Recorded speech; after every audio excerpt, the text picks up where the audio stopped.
Hello and welcome to my review of the Chaos Warriors for Slaves to Darkness for Warhammer Age of Sigmar from Games Workshop. Now this set of 10 Chaos Warriors will cost you £37.50 and comprises of 97 plastic components. The format of this review is as follows. I'll have a look at each of these miniatures individually. We'll go through all the spare parts, then some size comparisons with the rest of the range, and finally I'll go through all of their rules. Now, of course, the price of this set is £37.50, so it might be more cost effective if you were interested in this set and you didn't already own Chaos Knights, the Chaos Warriors on horseback, and the Chariot, to pick up the Vanguard set for £85, because then you're only paying £47.50 for a Chaos Lord, 5 Knights and a Chariot. Pretty good.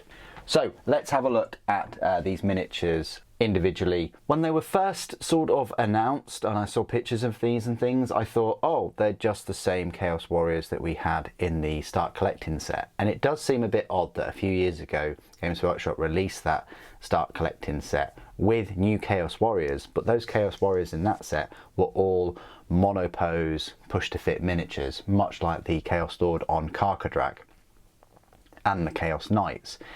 What they've done is they've released an entirely new set of Chaos Warriors in this box set, and they've just added a new sprue to the Chaos Knights set. So although they're the same miniatures in the Chaos Knights, you're getting an extra sprue to, change them a little bit. Whereas this kit is completely brand new, all new sculpts, and there's a lot of options in here. I just want to go through the instruction guide really, first of all, which I did in the unboxing and first look. Look how many halberds, poleaxes, swords, axes, swords, maces, hammers, even a spiked club, and shields you get in this set. It's definitely a fantastic set with options, and I say posability, pretty much every single Chaos Warrior has options for different heads, shields, weapons. You're not going to be disappointed with this set even if you pick up the Vanguard set as well. There's going to be plenty of options to have 20 that all look different and unique. Speaking of which, let's have a look at the miniatures then. So start off with this banner bearer. Fantastic banner. You do have the option of having either this banner where you can paint things on there yourself, or you've got this kind of icon. I've gone for the banner this time, whereas with the Chosen I went for the icon rather than the banner, but there you go. This warrior has a sword, and you can choose pretty much nearly every helmet. Where they've got one-handed weapons, Games Workshop have been very clever and put the shields on the back. Obviously it's plastic, so you're not going to get that divide which you would get in resin between the plastic shield being kind of sculpted, molded on to the cloak. It's going to be blocked, which is a bit of a shame, but it's the only way they can do it right now. So that's the banner bearer with a bendy banner for some reason. It is glued on properly, but then I've got a number of Chaos Warriors with one-handed weapons, such as this one. Let's get the lighting a bit better for you. Such as this one with this hammer and this really cool looking helmeted head that looks a lot like Hades from God of War 3. I like that helmet, probably one of my favourites in the set. Another single-handed weapon. We've got the sword and shield with this Typhon looking kind of helmet. As I say, all the shields, you can have any shields on any warrior if you wish. We've got this spiky fellow with the horned helmet and this pole arm. Even the champion I've given this. He does look a bit, I say, cartoony in that pose, but I do like his shield with this big skull on the front, and you can give him a different weapon there instead of that. You've got this one. just sort of marching forward with some skulls on chains. This one, which is in a very strange pose, one of the strangest poses. I don't know what he's doing. Is he about to swipe with that? Is he bumping his... I don't know whether he's just swiped. It's an odd pose, that one, with his legs as well. Likewise, this is a bit of a strange pose that they've gone for. Nice spiky shield though, and spiky helmet. This one is just sort of running forward with the polearm out to the side. I do like the helmets though, because you know, you can almost see the eyes in the sockets, which is great. And this shield is obviously, you know, got a load of human faces just stapled to it. And then this musician is, I think, the only one without helmet. You can't have the musician with a helmet for, well, I say obvious reasons, mainly because the lips are kind of squared off for you to glue the horn on. So yeah, if you wanted a, you know, full set of 10 with helmets and the musician, can't really do that.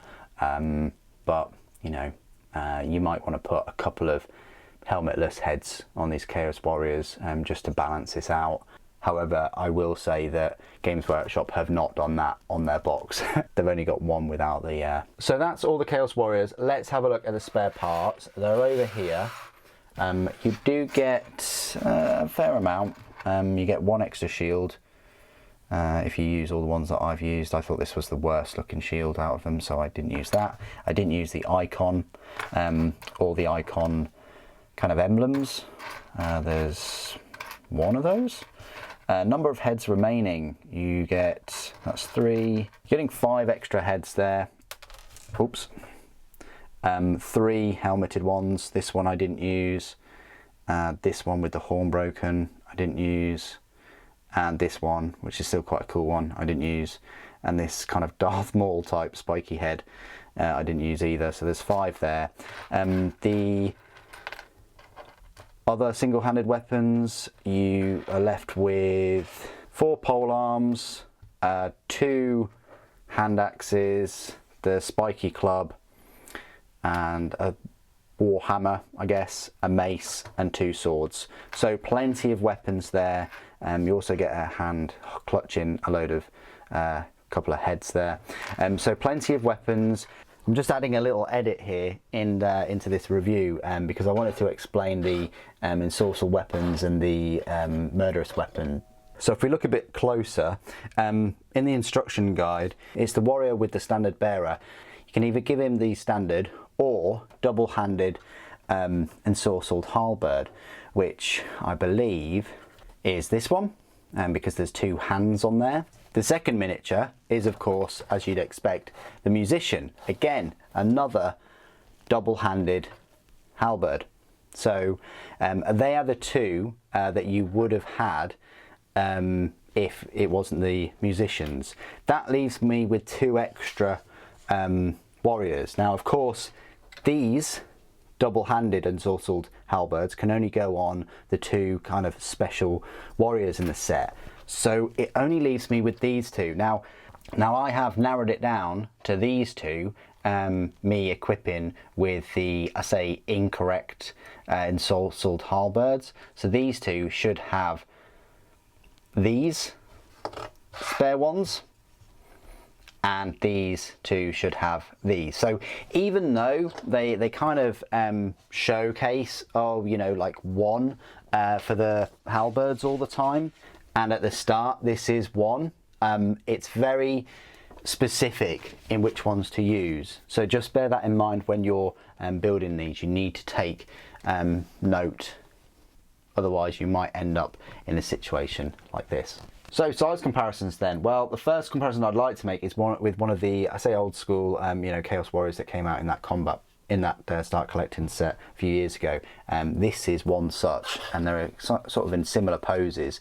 They are very similar size. I'd probably say the new ones are very, very slightly bigger, just slightly. There's more bulk to them. Their cloaks are bigger, same size bases and things, and very similar height. But yeah, if you had the ones from a few years ago, they will work quite well with these ones. So that's the older ones. The Chosen right here on these big Terminator bases, yeah, are, I say, heads and shoulders bigger than the Warriors. They are a bit bigger, definitely, but that's where they measure up. And then the Exalted Hero will stand out on that big 40mm base. You know, if you put the Exalted Hero here, definitely going to stand out. Look at that presence that he gives next to all the Warriors. Near some Knights, which you probably will be using these with. Here is a Chaos Knight, so that's about standard. I've got the Ogroid Therodons, which would, you know, tower over those, and the Lord on Karkadrak towers over everything there, even like similar size to Eternus. And then if you wanted to use a Demon Prince with all of these, here is how a Demon Prince measures up. Way bigger than everything there, and it just goes to show you, although Demon Prince is £47.50, he is one of the biggest units for Slaves to Darkness. Final size comparison I always like to make is just with some 40k miniatures, and I just so happen to have a Space Marine. So I'll give you an idea there. Chaos Warriors are bigger than a Space Marine, the old Space Marines. Next to Primaris, and like I said, I think they Primarisified the Warriors with having the Chosen. Primaris are bigger than the Warriors, so putting that out there. So Warriors are kind of in between Space Marines and Primaris in size wise. That means that Slime Marbo is probably up to neck height to one of the Warriors, maybe even chest height. So that's where that stands. I really should get a new Astra Militarum Cadian model, shouldn't I, for these comparisons, but there we are. That's all the size comparisons I wanted to make with Slaves to Darkness. This is my part of the review where I will go through all of their rules. You'll find them in your brand new 3rd edition Slaves to Darkness Battle Tome.